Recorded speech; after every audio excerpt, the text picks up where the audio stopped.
Sur le port de Toulon, le printemps se fait toujours attendre. C'est pas grave, entre le beau on ira à Paris.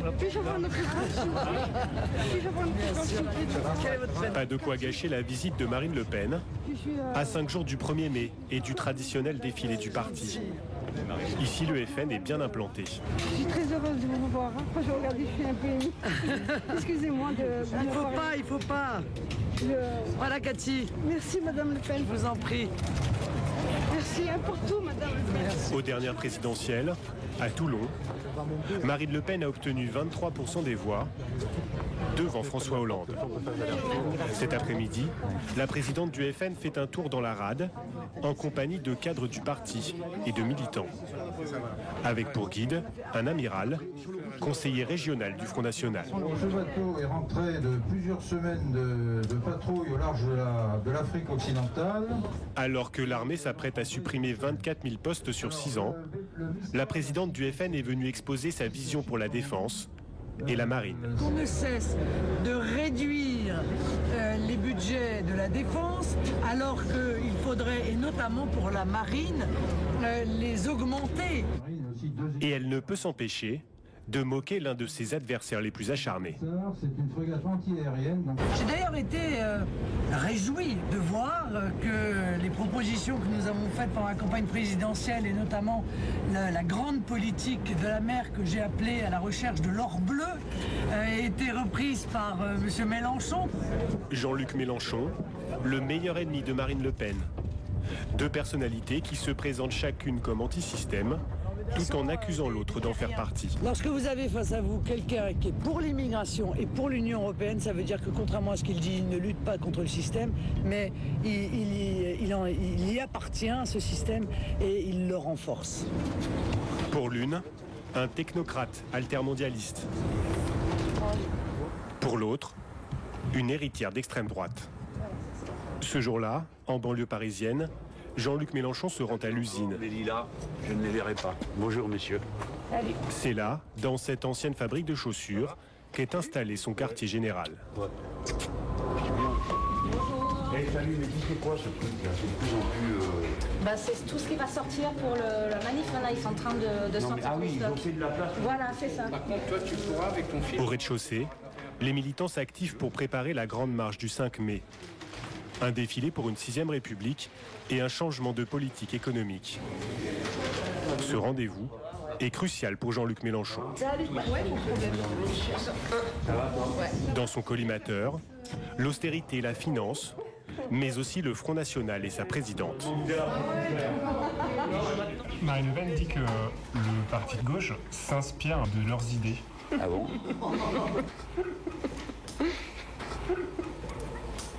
Ah oui? Bon, je suis pas très fine, Madame Le Pen. Hein. Mais si elle n'a pas vu la différence, je la plains, parce que c'est quand même moi qui, avec mes amis, qui vais lui mettre la raclée finale. Hein. Mais bon, c'est elle que ça regarde, de savoir si elle a compris ou pas où est le danger. Le duel Marine Le Pen-Jean-Luc Mélenchon, c'est presque déjà un classique de la politique française. Avec ses petites phrases assassines. Vous êtes un peu la Yvette Horner de la politique, quoi. Tous les combats que vous menez sont des combats qui ont 30 ans de retard. Vous ne servez à rien. Le Front National fiche la pagaille. À cause de vous, on était obligé de voter Chirac pour terminer le tableau. Les deux adversaires se sont ainsi affrontés à la présidentielle. Puis surtout, aux législatives à Hénin-Beaumont, dans la 11e circonscription du Pas-de-Calais. Un match remporté largement par Marine Le Pen, qualifiée pour le second tour avec plus de 40% des voix. L'ancien sénateur obtient lui 21% des suffrages. Il est éliminé. L'échec de Jean-Luc Mélenchon démontre la déconnexion totale entre lui et l'électorat populaire. Maigre consolation, la présidente du FN échouera de peu au second tour. Depuis, le combat politique entre les deux fronts se poursuit. Cette semaine, il se déroule dans la rue, à coups de manifestations. Il faut que la France s'en relève, et la seule personne qui peut relever la France, c'est Marine Le Pen. Le 1er mai, 2 manifestations, celle du Front National et celle des travailleurs et des syndicats, rejoints par Jean-Luc Mélenchon et ses alliés. Le Front de gauche, qui défile aussi ce dimanche 5 mai pour une 6e République et la fin de l'austérité. Nous avons suivi les leaders des deux fronts, mais aussi les militants en pleine mobilisation et au cœur des rassemblements. C'est très important de rappeler au président qu'il y a toute une partie de la population qui l'a élu pour une politique de gauche. Dans un pays en crise, alors que les affaires se succèdent et que le gouvernement atteint des records d'impopularité, ils sont lancés dans une course de vitesse, avec en ligne de mire l'électorat populaire et les déçus de François Hollande. Aujourd'hui, Marine Le Pen est attendue à Savigny-sur-Lathan, en Indre-et-Loire. 1300 habitants. Alors que le défilé du 1er mai approche, elle multiplie les déplacements en province. Devant le bistrot du village, les médias, quelques curieux, des militants, mais aussi 6 maires de la région. Quand on a plus de 3 millions de chômeurs, ça commence déjà à faire, tu comprends ? Et puis tu es comme moi, on est sollicité régulièrement pour trouver du boulot pour mon fils, pour ma fille. Parmi ces élus locaux, plusieurs sont à l'UMP. Ici, la crise est une réalité quotidienne. Nos commerces sont en difficulté, les restaurateurs nous le disent, les hôtels nous le disent, enfin tout le monde nous en parle. Je pense que le Front National peut apporter certaines réponses. Pas peut-être toutes les réponses, mais certaines réponses. Je sais qu'il est très sensibilisé sur le problème de l'emploi. Des maires UMP de petites communes, sensibles à l'image sociale que se donne le Front National. Si le parti dénonce toujours l'immigration,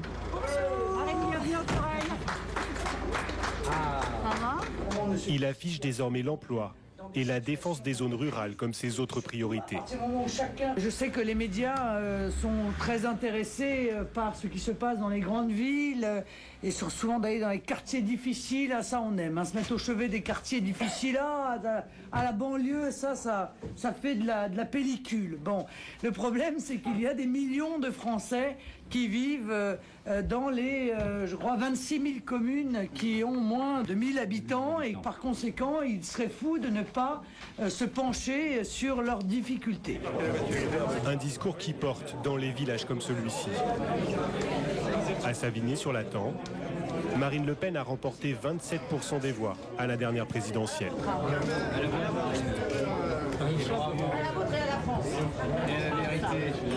Merci à tous.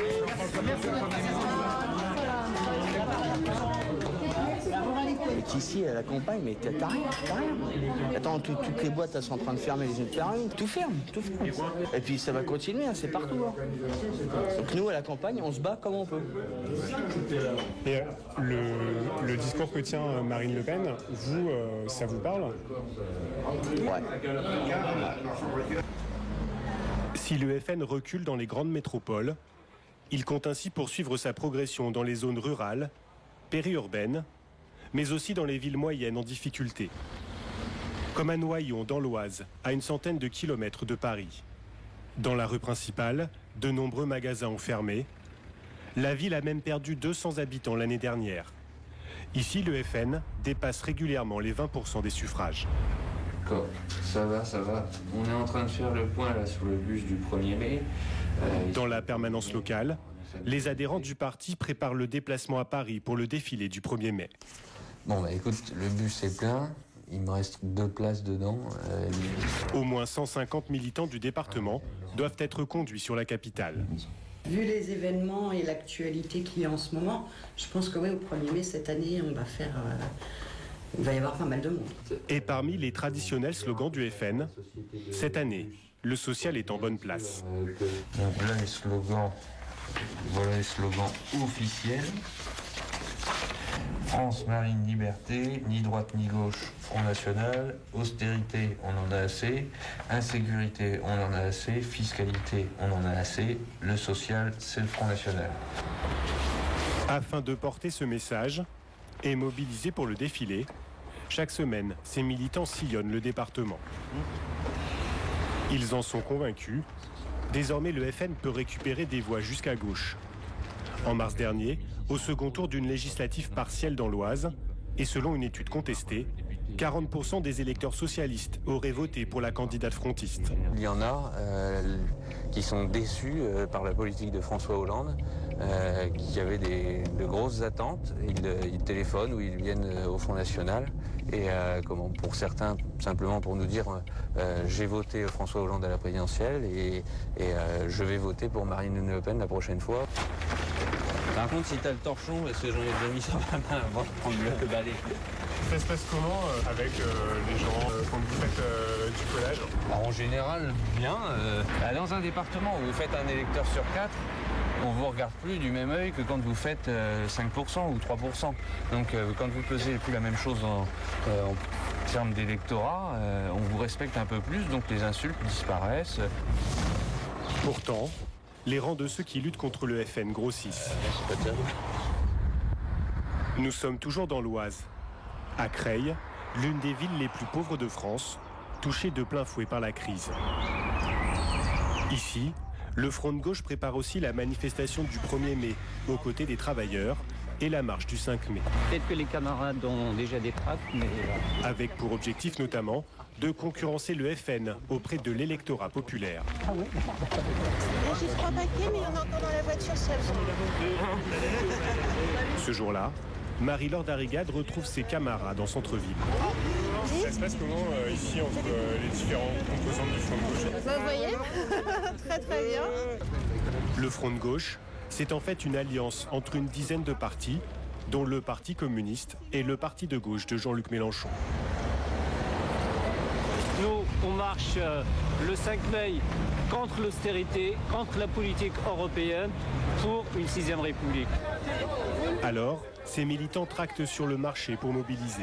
Bonjour monsieur, c'est pour le 5 mai, mais la comment marche. on va aller là-bas? Il y a des bus. Il y a des bus ici? Voilà, il y a des bus qui sont organisés, donc en fait, il faut juste aller sur le site là. Ah oui. Et puis vous avez tous les numéros de téléphone pour vous inscrire, il y a des bus au départ de Creil. Monsieur, bonjour, pour la marche du 5 mai à la Bastille. C'est pour la marche du 5 mai. Tenez, bon courage. Vous allez aller à la marche du 5 mai? Le 5 mai? C'est possible, moi, bien sûr. J'ai que ça à faire. Je suis ouvrier et chômeur, donc j'ai tout mon temps. À Creil, ville populaire, le Front de gauche progresse. Il pèse entre 9 et 13% des suffrages, mais reste loin derrière le FN qui compte, lui, un électeur sur 4. Je pense que c'est l'image nationale de Marine Le Pen qui a été dédiabolisée, le côté tous pourris avec des gens qui se retrouvent sans travail, qui ne savent plus trop où ils en sont. Et c'est vrai que du coup, il y a cette tentation de vote-là, quoi. Pour ces militants, le discours social du Front National et même ses slogans ont du mal à passer. Vous avez d'un côté de la dénonciation, donc on dénonce, on va accuser l'Europe, on va accuser les personnes étrangères, point barre. On s'attaque surtout pas à la finance. On va crier un petit peu au loup de temps en temps parce que voilà, c'est dans l'air du temps, mais c'est tout, ça s'arrête là. La preuve, elle nous pique notre slogan, puisque l'humain d'abord, ça devient chez elle le peuple d'abord avec les gens qui... Donc elle sent bien que c'est quelque chose qui monte, mais c'est tout. Et elle reprend même les logos. Vous pourrez voir maintenant la frise que nous avions, nous, depuis l'initiation de la campagne du Front de gauche et présidentielle. Compétition de slogans, compétition sur le terrain, mais aussi dans les médias. Ce lundi, à moins d'une semaine de la marche, Jean-Luc Mélenchon est invité sur l'antenne de RMC. Le président du parti de gauche, célèbre pour son style direct et offensif. Vous avez une image très forte de tribun, mais est-ce qu'au final vous ne craignez pas que la forme l'emporte sur le fond, c'est-à-dire que vous soyez invité surtout pour ça? La forme, c'est du fond. Les deux marchent ensemble.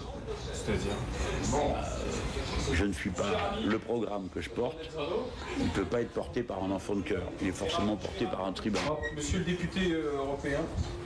Au micro, il s'exprime sur l'actualité du jour. Un sondage notamment crée le débat. Je suis tellement fatigué qu'il va m'expédier en 2 temps. 78% des Français seraient pour un gouvernement d'union nationale.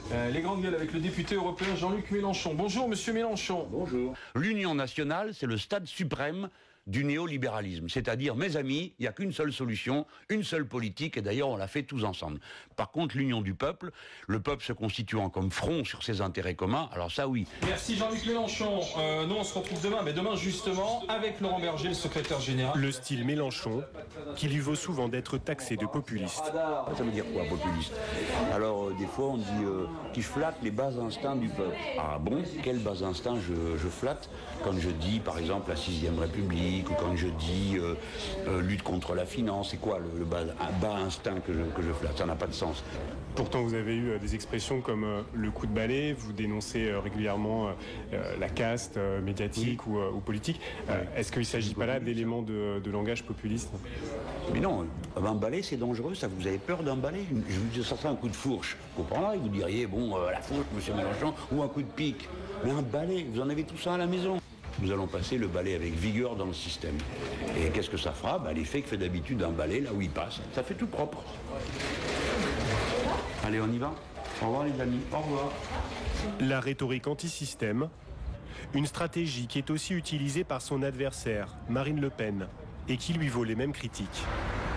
Ce même jour, pour la première année de la présidence Hollande, elle vient débattre sur BFM TV avec Pierre Moscovici. La présidente du Front National, accueillie à l'entrée de la chaîne alors qu'un sondage vient de tomber comme un coup de tonnerre. Si la présidentielle avait lieu ce dimanche, elle se qualifierait pour le second tour devant François Hollande. Si c'était à refaire avec les mêmes candidats, voilà ce que cela donnerait. François Hollande serait éliminé du second tour de l'élection présidentielle. Marine Le Pen, 23%. Une progression de 5 points en un an. Alors, sur le plateau, les échanges avec le ministre de l'économie sur l'euro et sur la dette sont tendus. C'est vrai qu'avec le populisme, les choses montent. C'est vrai qu'avec le la jeu, remise en cause du système établi. Le jeu sur les souffrances, le jeu sur les peurs, les solutions illusoires à la Père Noël, celles que vous faites, c'est vous qui faites du catastrophisme. C'est cela qui fait monter cette inquiétude. Vous êtes quelqu'un qui sème l'inquiétude, vous vivez de l'inquiétude. Le but, c'est de décrédibiliser. Mais moi, j'ai dit que si le populisme, c'était le gouvernement du peuple, par le peuple et pour le peuple, alors j'accepte cet augure et j'accepte ce terme, même si je sais qu'il est exprimé avec mépris par la classe politique. Marine Le Pen, sûre d'elle-même, en hausse dans les sondages, alors que s'approche le défilé traditionnel du FN.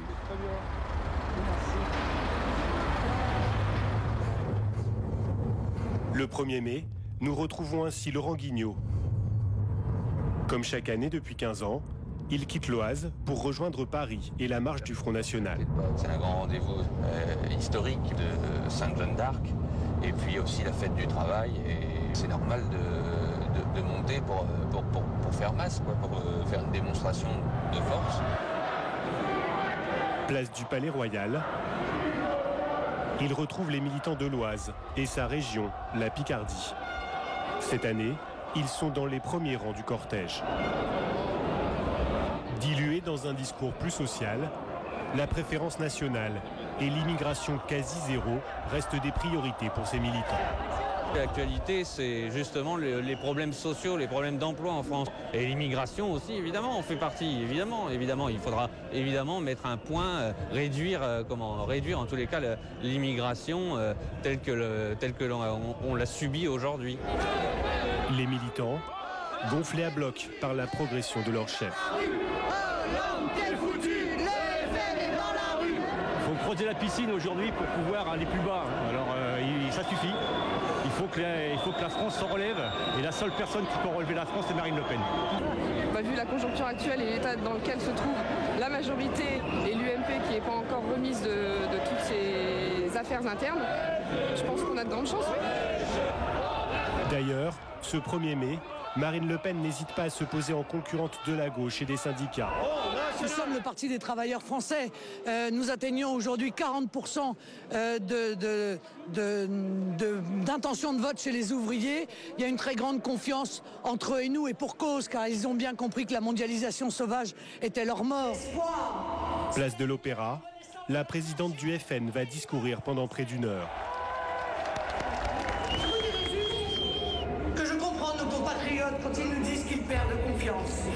Sans surprise, elle dénonce la mondialisation, l'Europe, l'élite et appelle François Hollande à dissoudre l'Assemblée nationale. Pour ses troupes, le vote FN est désormais totalement assumé. Maintenant, dans les cafés de campagne, dans les commerces, les gens en discutent librement. La perception a changé encore une fois. Ils ont moins peur de dire qu'ils font partie du Front National. Avant, c'était un petit peu tabou pour eux. Et pourquoi on a moins peur aujourd'hui? Parce que c'est le ras-le-bol de tout le monde et qu'ils ont envie de faire voir qu'ils sont là et qu'ils s'en cachent plus. Pour autant, en dépit des bons sondages, le défilé cette année n'a pas mobilisé plus que d'habitude. 15 000 manifestants selon le FN, mais seulement 3 000 selon la police. Au même moment à Creil, 4 jours avant la marche du Front de gauche, Marie-Laure Darrigat défile elle aussi avec ses camarades des syndicats. Le 1er mai pour eux, c'est la fête du travail, une fête de la gauche. Ils se rassemblent devant l'hôpital pour protester contre l'austérité dans les services publics. C'est très important de rappeler au président qu'il y a toute une partie de la population qui l'a élu pour une politique de gauche.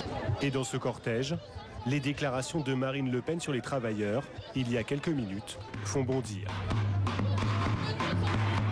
Je vous mets au défi d'aller trouver des mecs ou des nanas du FN en soutien aux salariés. Nous, on n'en a jamais vu.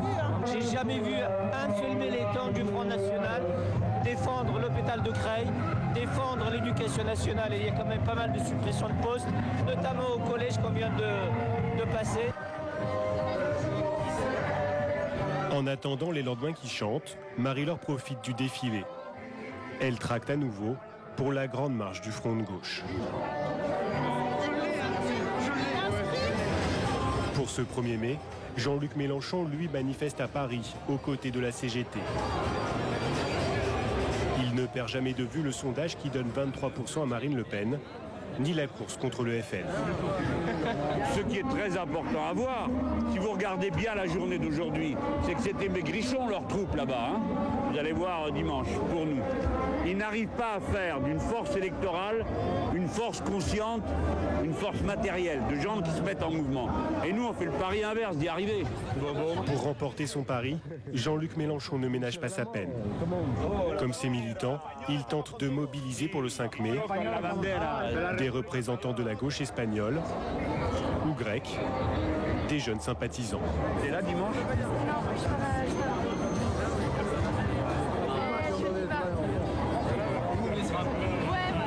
Vous avez passé beaucoup de temps à parler avec les gens dans le cortège. Ils vous le rendent bien, en fait. Il y a beaucoup de gentillesse. Et c'est très important pour moi. Parce que quand même, je m'abîme dans la bagarre. Une bagarre à l'issue incertaine et qui, contre le Front National, promet d'être difficile. Car au-delà de la guerre des manifs, un autre combat se profile déjà. Les municipales, en mars 2014. Ce jour-là, dans le Var, les candidats frontistes sont réunis pour rencontrer Marine Le Pen. Certains, à l'image parfois des électeurs du FN, ont un parcours politique étonnant. Moi, je suis l'ancien attaché parlementaire de Nadine Morano, un des anciens attachés parlementaires. Je l'ai quitté volontairement. J'ai été le candidat de François Bayrou aux dernières législatives parce que je crois toujours à la moralisation de la vie politique. C'était avant que le MoDem appelle à voter pour la gauche, puisque je suis un homme de droite. J'ai rejoint le Front National. Comme à chaque fois, la salle réserve un accueil chaleureux à la présidente du parti. Voilà, des candidats enthousiastes, ça fait plaisir. Mais bien vite, le ton se fait plus sérieux. Bon, mes chers amis, on ne va pas se raconter d'histoire. Nous sommes engagés dans une bataille municipale. C'est une course de fond. Marine Le Pen, entre coach et maîtresse d'école pour candidats. Tête de liste qui peut se priver de lire le journal local tous les jours. Vous devez être informé de tout ce qui se déroule dans votre ville. Voilà. Je ne veux plus voir n'importe quoi sur les profils Facebook. Parce que l'image qui est donnée par certains profils, honnêtement, c'est la honte. Pour les municipales, le FN aurait déjà investi 350 têtes de liste.